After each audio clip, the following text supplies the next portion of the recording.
Hi, my name's Jonathan Samet, and I am the division head of body imaging at Ann and Robert H. Lurie Children's Hospital of Chicago.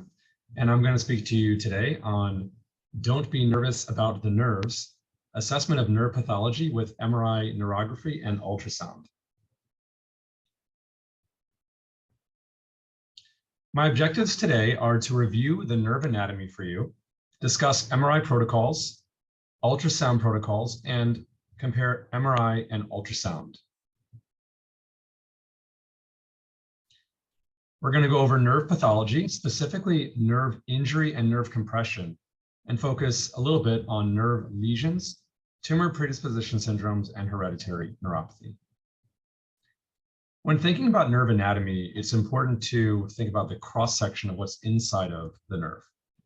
The outer yellow casing of the nerve is known as the epineurium. Within the epineurium, there are multiple fascicles. Each fascicle is bound by what's called perineurium. And within the fascicles are multiple axons surrounded by myelin sheath and their respective endoneurium. There's connective tissue in between the fascicles that is depicted in yellow here, and that also is epineurial fat tissue.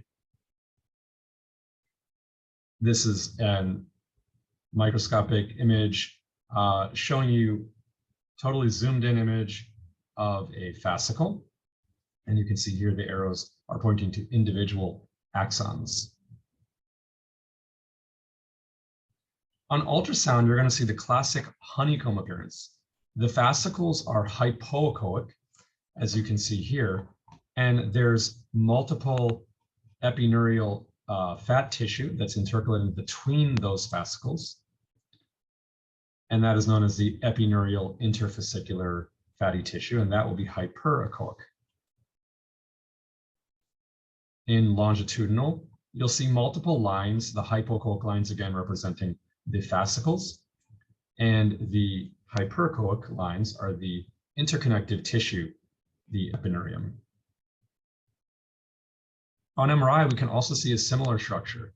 We have on T2 fat suppressed image, the nerve typically will look gray. And on T1, on the right-hand side, you can see that there are multiple fascicles with intercalated hyperintense fatty tissue representing the epineurial tissue. Now for ultrasound, we're going to want to use high-frequency linear probe for superficial nerves. The highest possible is up to 33 megahertz available, and I'm sure it'll keep going higher. At our institution, we have a 24 megahertz probe. For lower frequency probes, we're going to want to be looking at deeper nerves. So within the course of a single nerve, we may have to switch probes to get the best visualization. What we do is we trace a nerve in question clinically throughout its entire course in an extremity, for example. And these are examples showing us our ultrasound interrogation of multiple different nerves in the right upper extremity. In letter A rather, we have a transverse plane of the median nerve at the elbow. And you can see here the probe is at the level of the elbow. And then in B, we are interrogating the ulnar nerve, so we're going to go more posterolateral. In C, we can see that the median nerve at the wrist is going to be found at the carpal tunnel. And D is going to be a branch of the radial nerve, the superficial branch at the radial styloid. For MRI neurography, there's multiple protocols out there that you'll see. At our institution, we are going to use a combination of 2-dimensional and 3-dimensional sequences. For 2-dimensional, we're going to want to have an axial T1 and an axial T2 fat set, and that's sort of your bread and butter when you are trying to find a nerve and then decide if it is abnormal. The 3D weighted sequences at our institution, STIR space, but also cube, is a way that you can acquire a volume of information and then therefore make reformats in the axial and sagittal planes. And with that, we can have the ability to customize and make reformats and multiple intensity, maximum intensity projection images. Contrast is controversial, and we'll talk about that. And diffusion tensor imaging is optional. So for MRI neurography, in contrast, it's controversial. There are things that we know can enhance. So traumatic neuromas will enhance, tumors will enhance, and it could help you. But is it truly necessary in every case?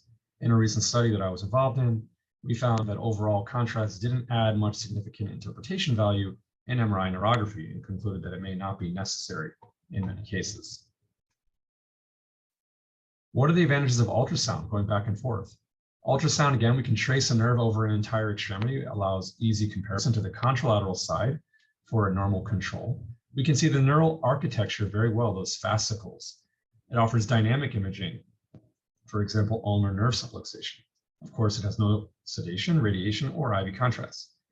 And of course, it's not as affected by metallic implants, surgical hardware, as MRI is.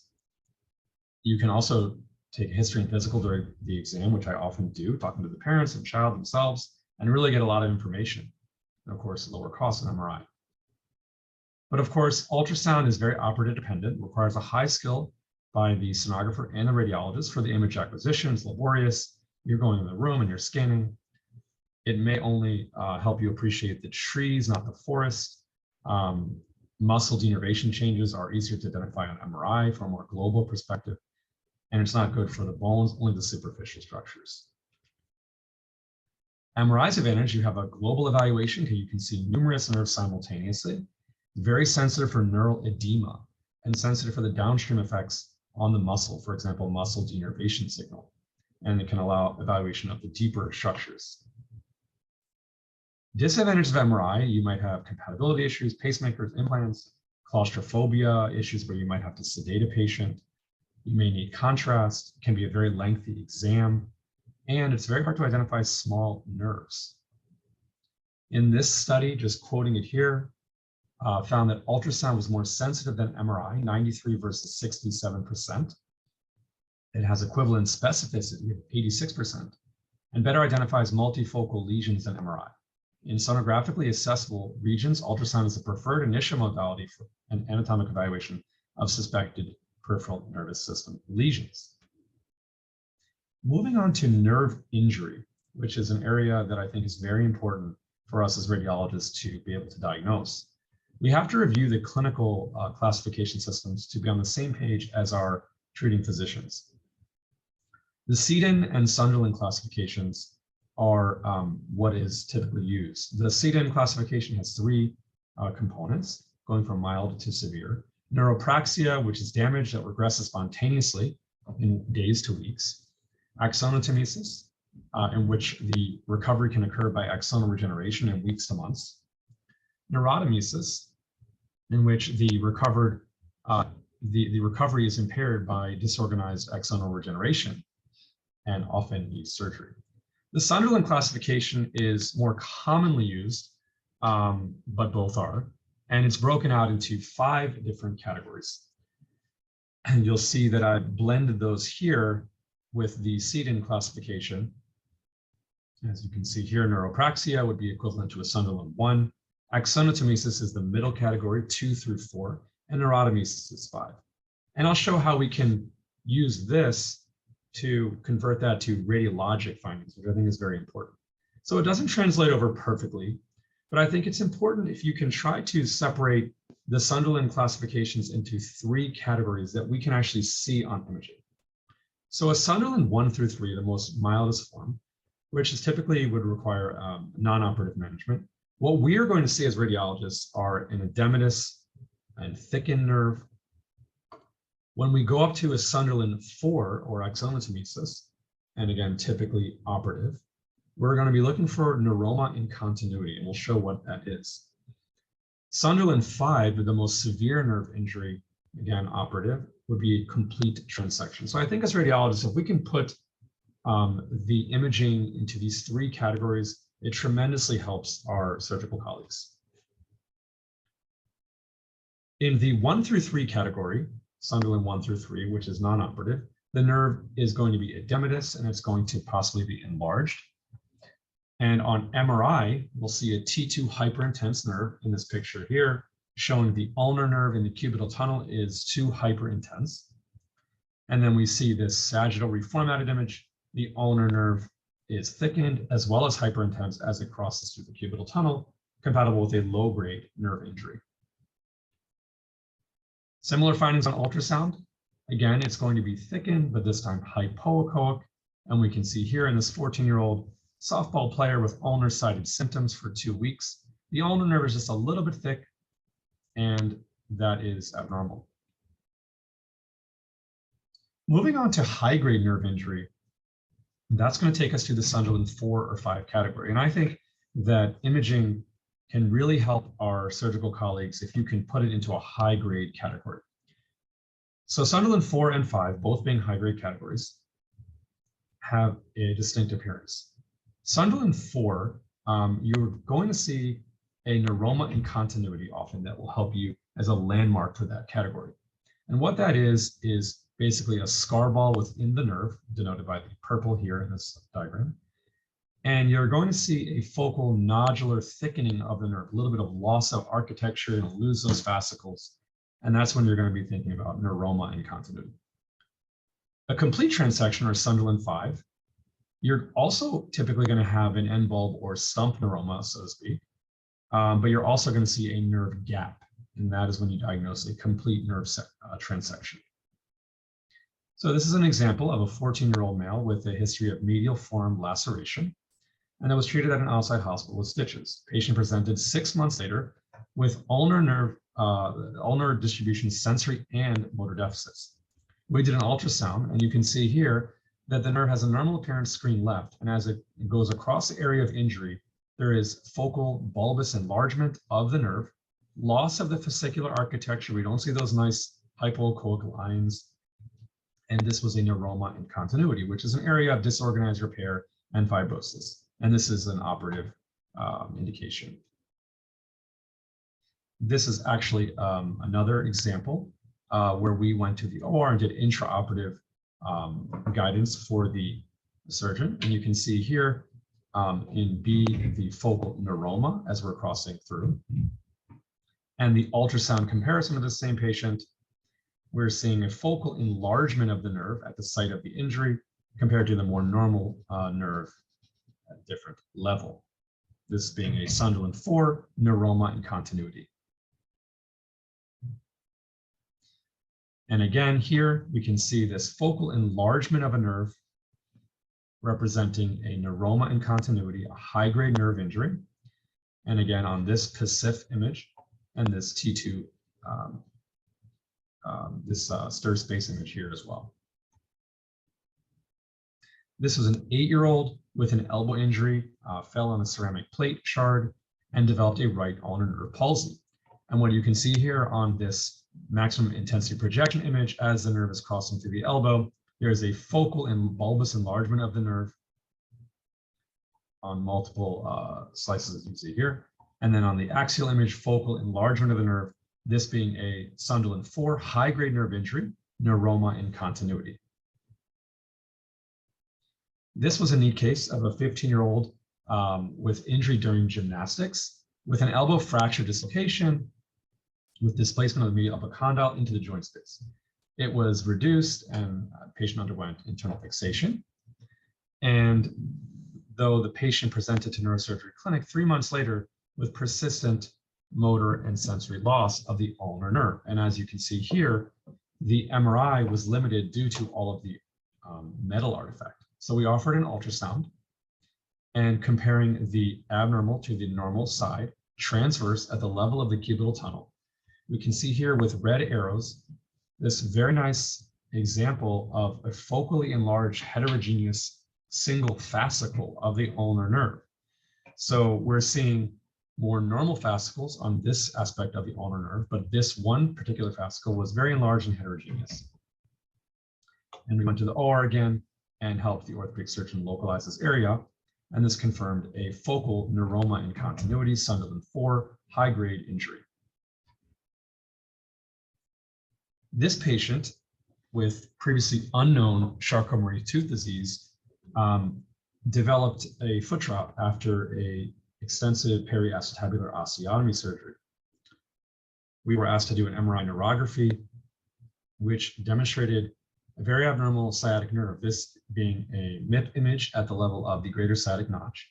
And you can see here that the lateral aspect of the sciatic nerve, representing the perineal nerve component of the sciatic, is very, very T2 hyperintense. And if you look closely here at this one area, there was some discontinuity.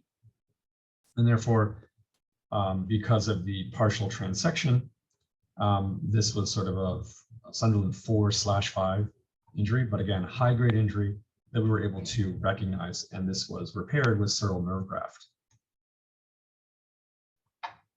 Another example of a Sunderland 5, again, complete transection, high-grade nerve injury.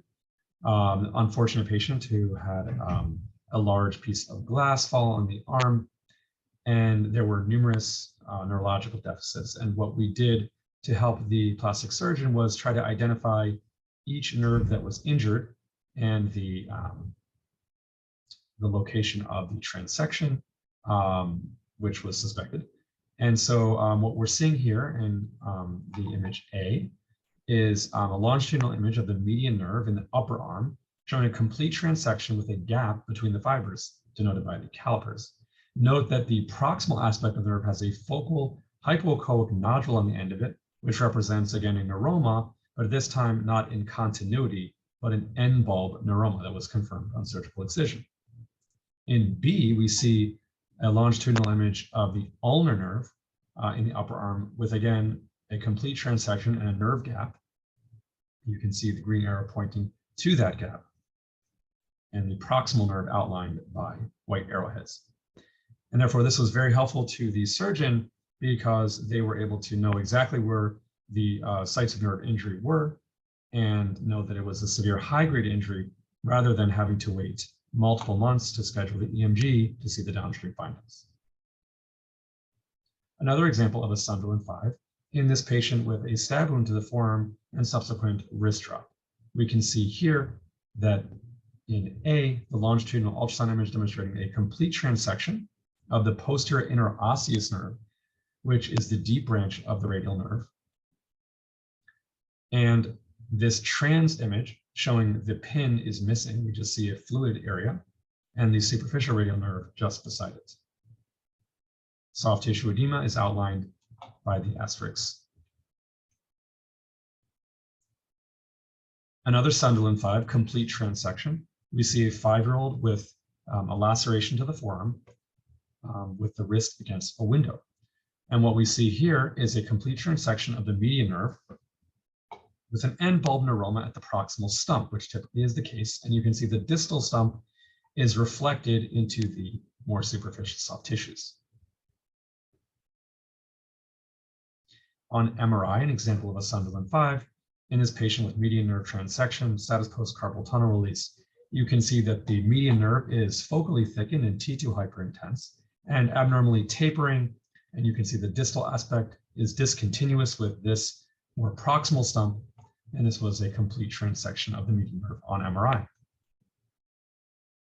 This a rare case of a patient who had a both bone forearm fracture, seemingly bread and butter, but was not improving on follow-up orthopedic exam and demonstrated a median nerve palsy. And you can see here the fractures didn't completely heal. And so due to the neurologic deficit, we offered to do an ultrasound to see if we could figure anything out. And I'm going to play this video here for you in trans of the median nerve.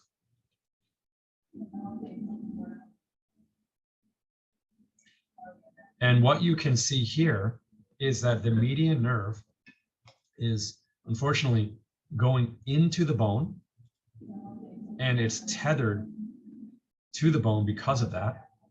So unfortunately, the nerve healed into the bone and was entrapped in the bone, therefore causing the median nerve palsy.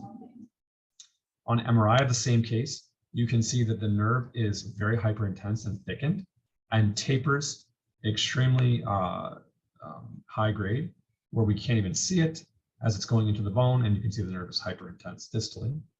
And on axial, you can see the nerve is hyperintense as it's going into the bone. And this was a combination of surgery with orthopedics and neurosurgery, where we also helped intraoperatively. And they were able to detether the nerve from the bone without having to resect any neural tissue as the nerve is still functioning. Nerve compression is another area that we see. I'm just going to leave this table up here for a second to show that there's numerous sites of impingement as all these nerves take their natural course through different fibroosseous tunnels. Many of them have their own syndrome attached to it. And we can try to help clinician with tracing these nerves and compare side by side.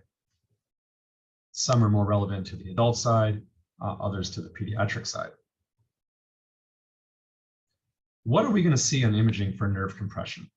Well, it's relatively straightforward. We're going to see focal flattening of the nerve at the site of the compression and upstream enlargement and T2 hyperintensity of the nerve proximal to the area. On ultrasound, we're going to see focal flattening again at the site of the compression, and we're going to see upstream enlargement and hypoechogenicity. So here's an example of a 55-year-old with tingling in the fingers, and we can see here the median nerve is focally thickened and hypoechoic. And in longitudinal, you can see the nerve tapers abnormally and is constricted in the distal aspect. On MRI, the nerve here again is very T2 hyperintense, vesicular swelling and edema, and narrowed at the level of the carpal tunnel in this patient with carpal tunnel syndrome. Cubital tunnel syndrome we see in adults and we see in peds. It's going to be an impingement of the ulnar nerve at the level of the cubital tunnel. So the patient will present with paresthesias of these small and ring fingers, which will be exacerbated by elbow flexion, and it can progress to muscle weakness. So this cartoon is showing the ulnar nerve going into the cubital tunnel, and the cubital retinaculum is on top of the ulnar nerve. On ultrasound, we put the probe in transverse over the cubital tunnel, and there's a few landmarks I think are very helpful. The more superficial bony landmark is the medial epicondyle.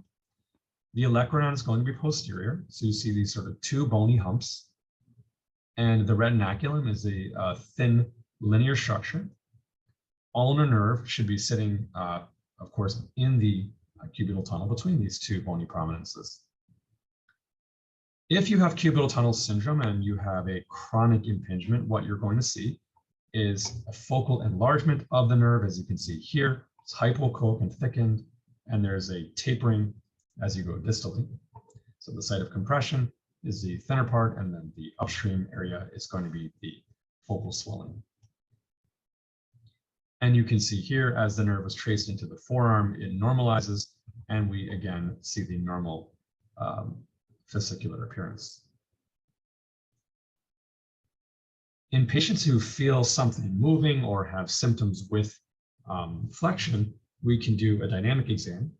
So both of these images being in transverse, we can see that in elbow extension, the ulnar nerve is within the cubital tunnel, and in elbow flexion, the nerve subluxates out of the groove, and it's sort of perched onto the medial epicondyle here, producing the patient's symptoms. The posterior interosseous nerve and superficial radial nerve are other nerves that can get entrapped, more typically on the adult side. The posterior osseous nerve, or pin, can get entrapped as it crosses between the supinator muscle heads. The arcade of Frosch is a thickening of the proximal superficial edge of the supinator muscle. And we can see here the arcade of Frosch is this hyperechoic linear area. And we'll show an example of pin syndrome in this patient who presented with a radial nerve palsy and weakness in wrist extension.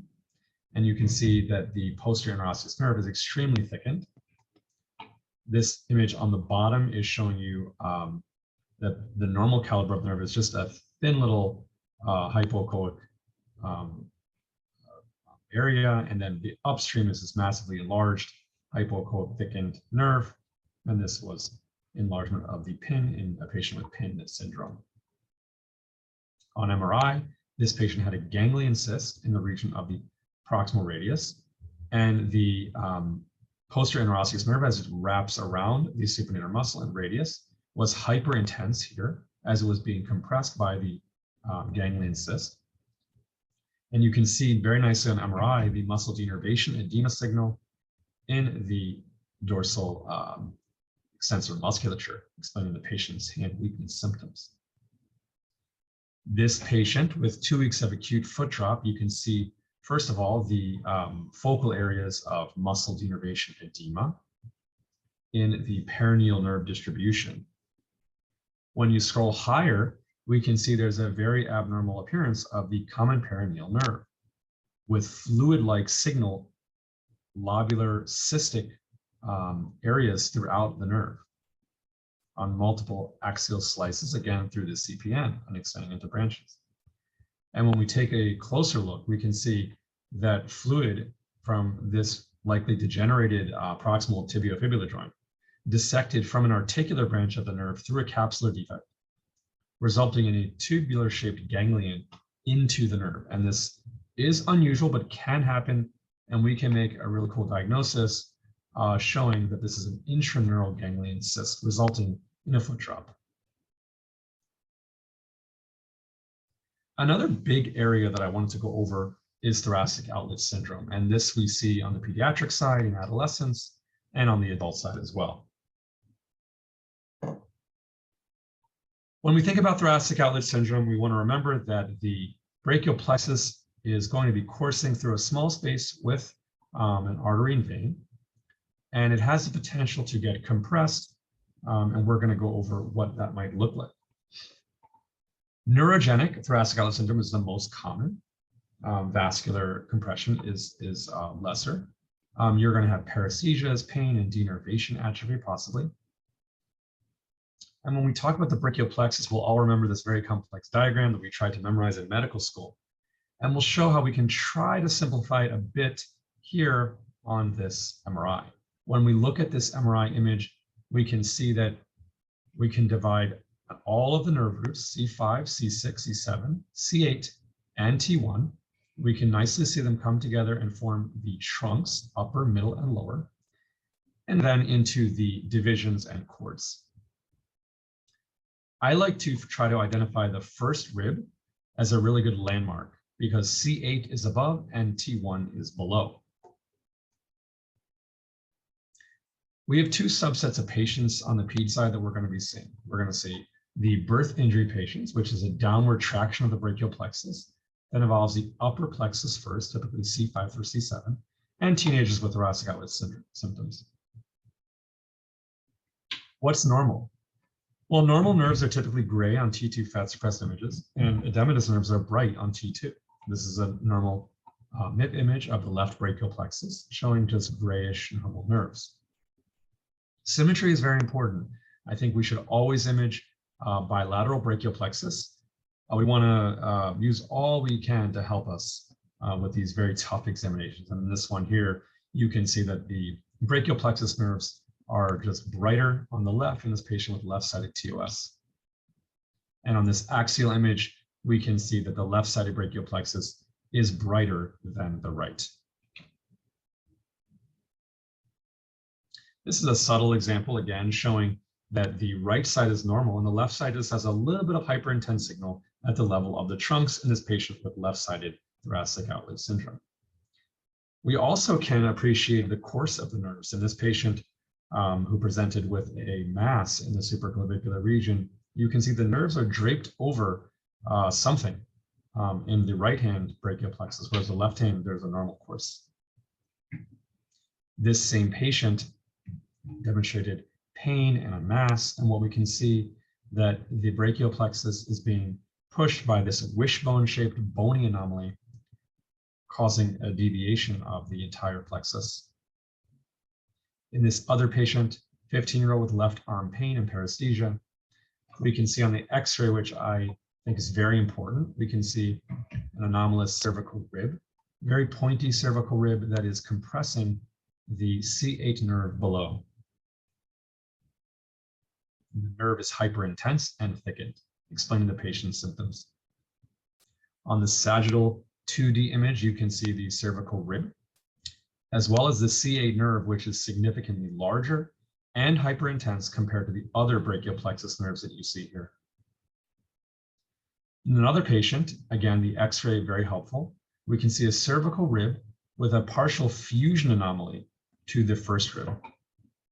And that bone mass block was causing a problem on the brachial plexus. The nerves were thickened and edematous as they had to wrap around this bony fusion anomaly. And in these sequential images, you can see that the nerve has to take an abnormal curved course around the bone block. In this 9-month-old baby, yes, much harder to image, we can see a distinct difference between the injured right brachial plexus and the left. Left brachial plexus shows smooth tapering of the nerves.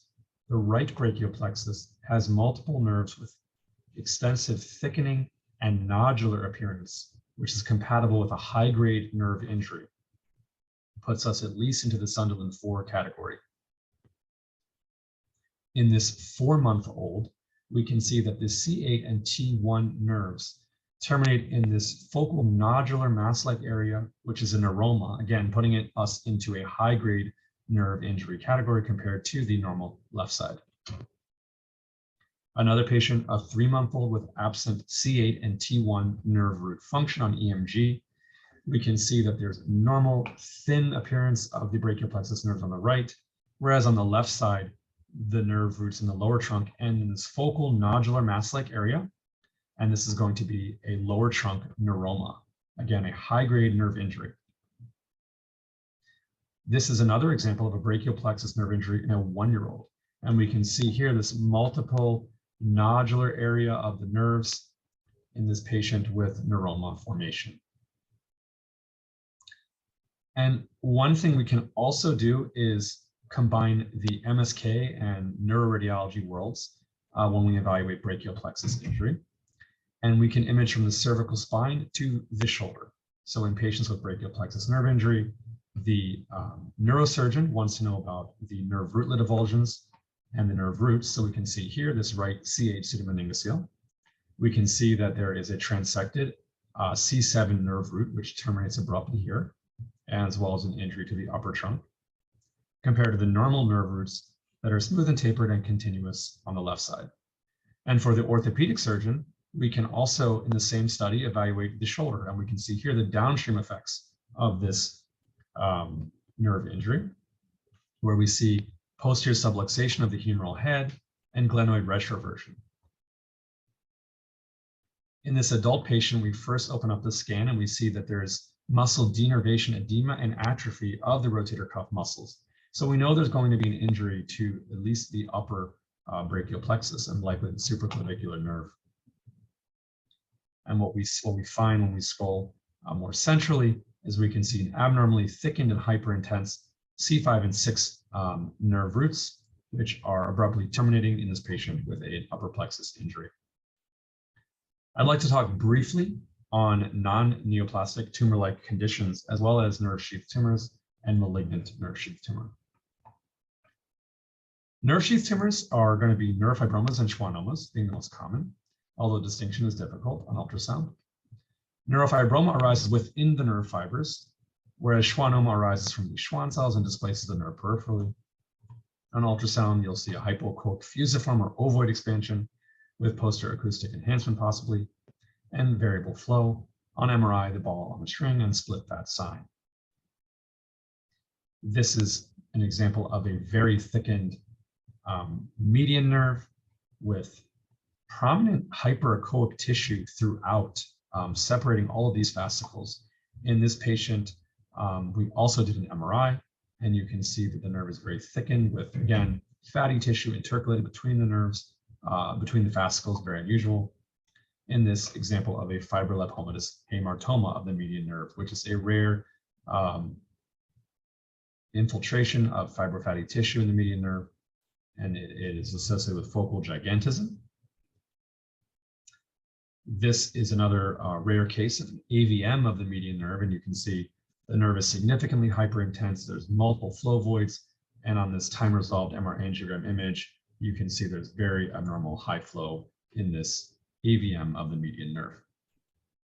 Back to nerve sheath tumors, you can see the ultrasound and the MR appearance with a ball and a string appearance, and it's very helpful if you can identify the entering and exiting nerve root in order to prove that you're dealing with a neurogenic lesion. I find that very helpful. and it limits the differential diagnosis. Again, a nerve sheath tumor of the deep branch of the perineal nerve at the ankle. Notice that you can see the exiting neural tissue, confirming that this is a neurogenic lesion.